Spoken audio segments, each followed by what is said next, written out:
croisé cette danseuse pendant des années.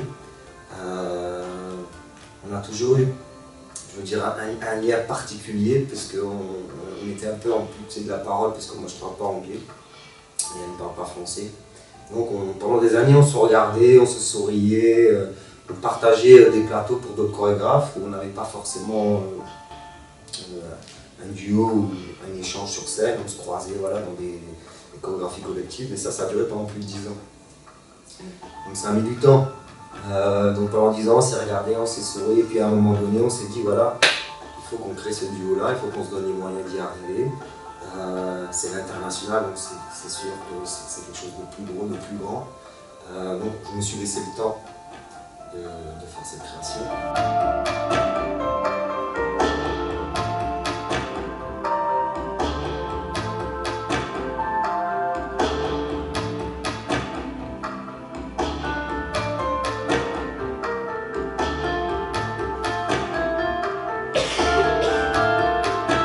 M'a posé un réel problème, c'est tout ce qui est le langage, donc c'est la communication. Alors je me suis dit, ça va être peut-être ça, le point de départ de cette pièce. Donc j'ai essayé de développer un langage autour des communications. Par exemple, quand elle est arrivée, j'ai essayé de travailler avec elle, j'appelle ça parler avec les mains, donc une gestuelle, où on a reproduit un petit peu tous les moments où j'essaie de lui expliquer des choses avec des gestes parce que je n'arrivais pas à le dire. Je dis après on va boire, on va aller là-bas. Tout ça en fait, ça a commencé à devenir une chorégraphie. Donc on a essayé de monter ça et ça fait une séquence comme ça et c'est vrai, c'est génial parce que de simples petits gestes peuvent emmener une écriture extraordinaire.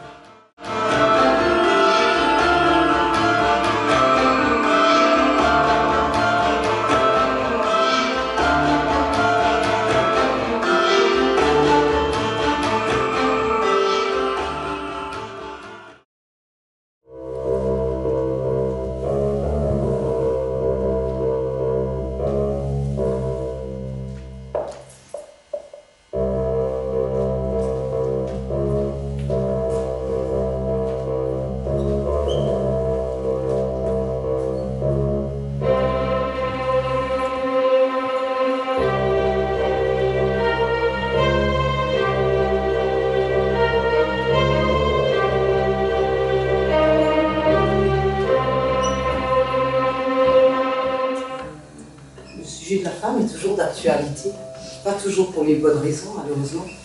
Donc dans ce solo, c'était plus pour me placer en tant que femme guerrière, mais en ayant toujours une pensée par rapport à toutes ces femmes victimes et m'autoriser à parler de moi et mettre en avant le parcours de femmes qui m'ont vraiment inspirée et où j'ai réfléchi pour trouver des ponts par rapport à leur histoire personnelle et tout ce que j'avais besoin d'extérioriser.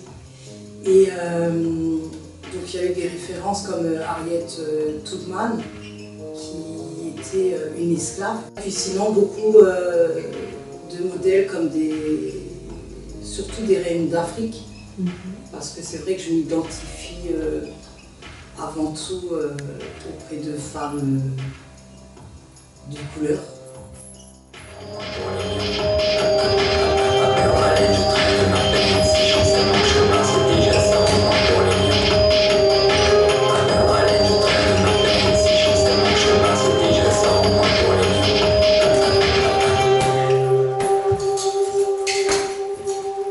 Encore une autre particularité par rapport à ce solo, c'est le choix de la bande sonore. Donc je travaille avec un compositeur qui est sur Strasbourg, qui s'appelle François Esch. Et le parti pris sur cette pièce, c'est d'avoir beaucoup de voix dans la bande-son. Rosa, restez vaillante et ne vous laissez pas abattre. Je suis en pensée auprès de vous. Rosa, je vous en prie, tenez la tête haute. Les choses ne tarderont pas à prendre une autre tournure. Votre Rosa. Moi, sur ce solo,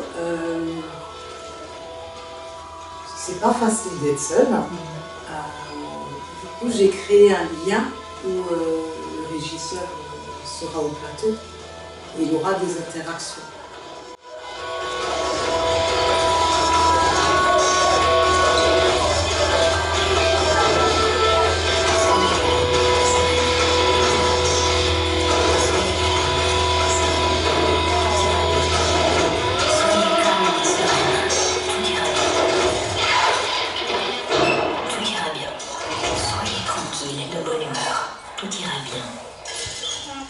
Rosa.